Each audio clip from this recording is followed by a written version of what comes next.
ideias para partilhar convosco e gostava que tivessem sempre como pano de fundo aquilo que o professor César das Neves nos disse sobre liberdade. E fugindo da questão da liberdade, das questões financeiras, do meio para a liberdade, focar-me em 3 ideias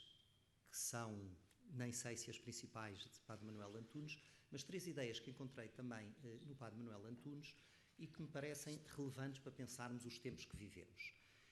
3 ideias, o que variou no contexto em que o Padre Manuel Antunes nos escreve as suas ideias sobre educação, aquilo que chamei o mundo 3.0, nos anos 70, aquilo que muitos apelidam da Revolução Industrial 3.0, com o início dos computadores, da internet, e como o contexto mudou para a nossa sociedade 4.0, ou para esta nova Revolução Industrial. Uma segunda ideia, que são as políticas curriculares de segunda geração,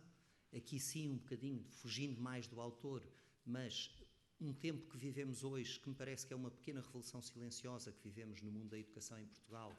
e a que, dando o devido valor, nos vai permitir chegar à terceira ideia,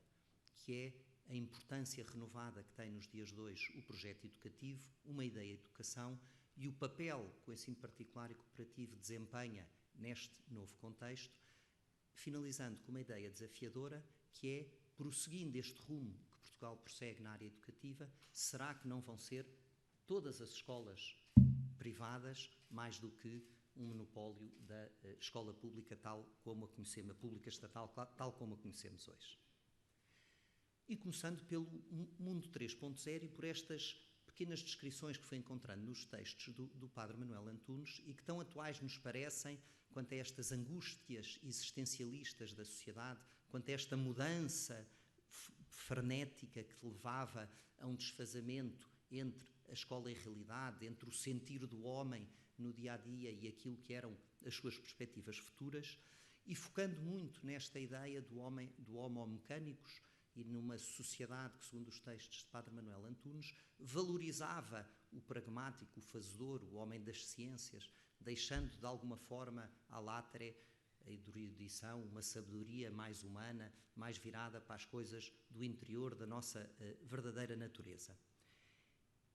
Mas neste mundo 3.0 era um mundo onde o maior bem intelectual de uma família de classe média era uma enciclopédia luso-brasileira. Um dos grandes vantagens competitivos que tinha sobre muitos dos meus colegas de estabelecimento de ensino é que os meus pais tinham, ao longo do tempo, investido valorosamente numa luso-brasileira de que tínhamos todas as edições e alguns fascículos de atualizações, o que permitia fazer trabalhos, encontrar conhecimento, encontrar novidade, ainda que essa novidade tivesse sido escrita há mais de 10 anos, mas estava só reproduzida naquelas estantes, naquelas folhas de papel. É o mundo 3.0 onde escrevíamos cartas, onde utilizávamos máquinas fotográficas. O mundo 3.0 é o mundo dos anos 70, é o mundo dos anos 80. Desculpa.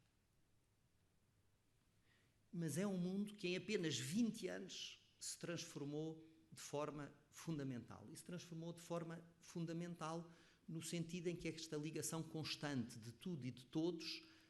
torna o acesso ao conhecimento, o acesso aos factos, o acesso aos dados, a possibilidade de comunicação, algo de instantâneo, algo de absolutamente presente. Se pensarmos a diferença entre os tempos do Padre Manuel Antunes e o de hoje, é que nos tempos do Padre Manuel Antunes, alguns Estados soberanos eram possuidores de umas máquinas com capacidade computacional. Essas máquinas com capacidade computacional eram mais lentas, menos capazes, menos úteis para homo-mecânicos do que qualquer um destes pequenos artefactos que os nossos crianças de 14 ou 15 anos têm e manuseiam. E isto produz uma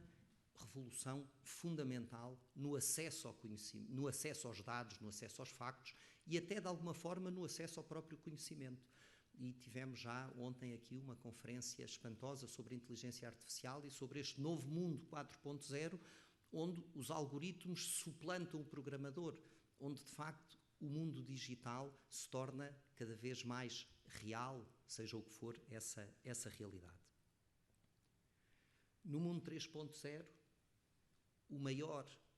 a grande importância da educação era ajudar as pessoas a sobreviver, era ajudar as pessoas a encontrar um emprego, era ajudar as pessoas a sobreviver até uma potencial reforma. No mundo 3.0, tínhamos uma decalagem social em Portugal, no Portugal do Padre Manuel Antunes, incrível. No mundo 3.0 é o mundo onde famílias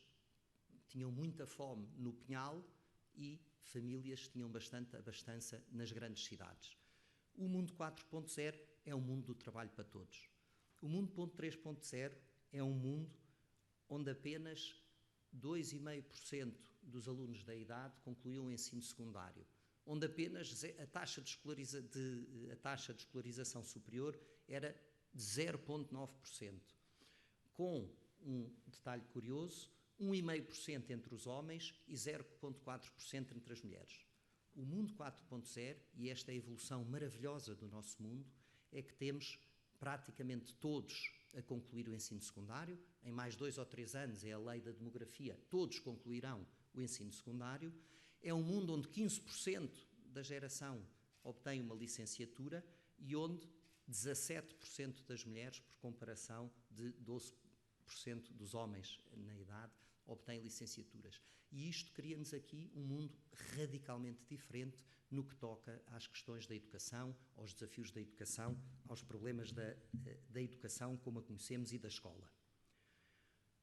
Um último dado sobre as questões da globalização, que são um bocadinho laterais, mas que tanto são tratados no Padre Manuel Antunes, e apenas um exemplo, como outro qualquer, mas como em 20 anos a mobilidade internacional se democratizou. Como em 20 anos passámos de ter um Portugal onde apenas um número muito reduzido tinha contacto com o exterior para um Portugal onde todos têm qualquer contacto com o exterior ao longo das suas vidas, mesmo em idades muito jovens. E neste contexto do mundo 3.0, em que o Padre Manuel Antunes descreve sobre educação, e o mundo 4.0, que é o nosso contexto atual, procurava partilhar agora convosco 2 ideias sobre esta transição deste passado, presente e o que poderá ser o futuro. O que poderá ser o futuro, porque um dos textos em que me baseei, que mais interessante achei para partilhar convosco hoje, do Padre Manuel Antunes, tem exatamente o título de Uma Educação para Amanhã. E neste texto, o Padre Manuel Antunes desafia sempre com esta dicotomia que já hoje ouvimos falar aqui de manhã. É o primado da formação sobre a informação, ambos são importantes, mas o primado da formação, o primado das ciências do homem sobre as ciências da natureza, ambas são importantes, mas põe a tónica nas ciências do homem,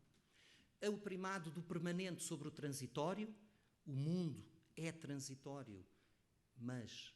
é preciso insistir ao nível da educação naquilo que é permanente, o primado da imaginação sobre a razão, da socialização sobre a individualização e da personalização sobre a massificação. Ideias fundamentais na proposta educativa de Padre Manuel Antunes e que encontram, parece-me, e é a terceira ideia, esta ideia que gostava de vos apresentar, e que encontram respaldo no que são aquilo que chamei as políticas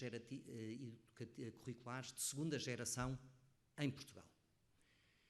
Políticas curriculares que começam claramente em 2013 com o novo Estatuto do Ensino Particular e Cooperativo e que se estenderam a partir de julho para todo o sistema educativo. A ideia fundamental destes diplomas enquadradores da educação em Portugal no ensino básico e secundário bastante recentes é a passagem de competências curriculares efetivas para a escola. E aqui entra a questão da liberdade como fundamento da educação. A ideia subjacente a estas políticas curriculares é abandonar o monolitismo curricular, onde o Ministério da Educação determina o que ensinar, quando ensinar, durante quanto tempo, a quem, em que idade e como, para passar a generalidade destas decisões para a escola, para qualquer escola. Dentro de um currículo nacional, especialmente ao ensino básico, geral, um currículo que, embora assim não se chame por razões político-sociais, eu diria um currículo mínimo,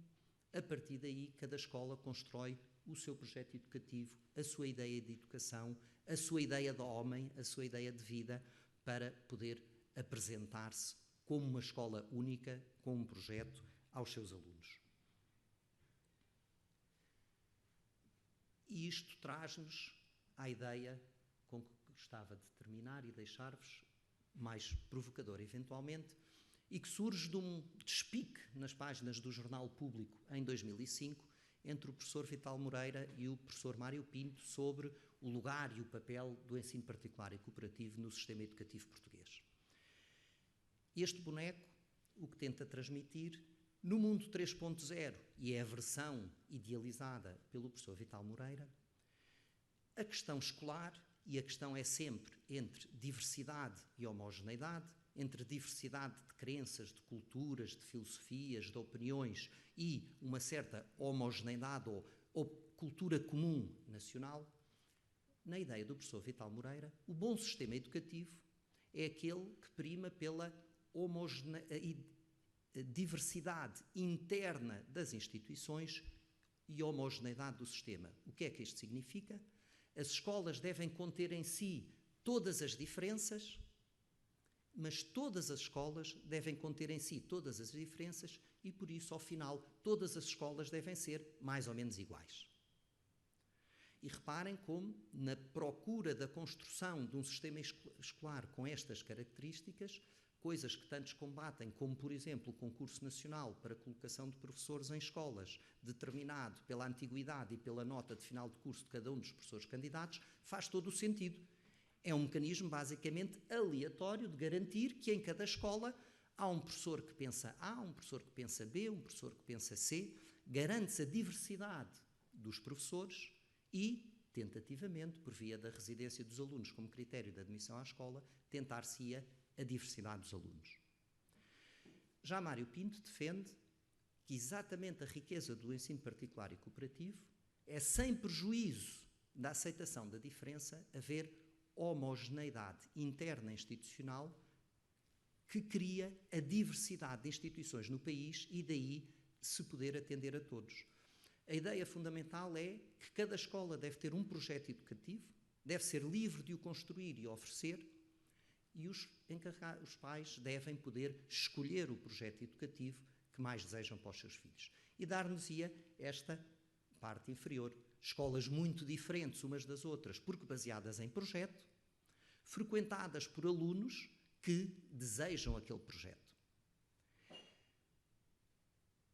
Aquilo que gostava de vos deixar é esta ideia de que políticas curriculares de segunda geração, políticas curriculares que deixam às escolas, a cada escola, a competência para decidir,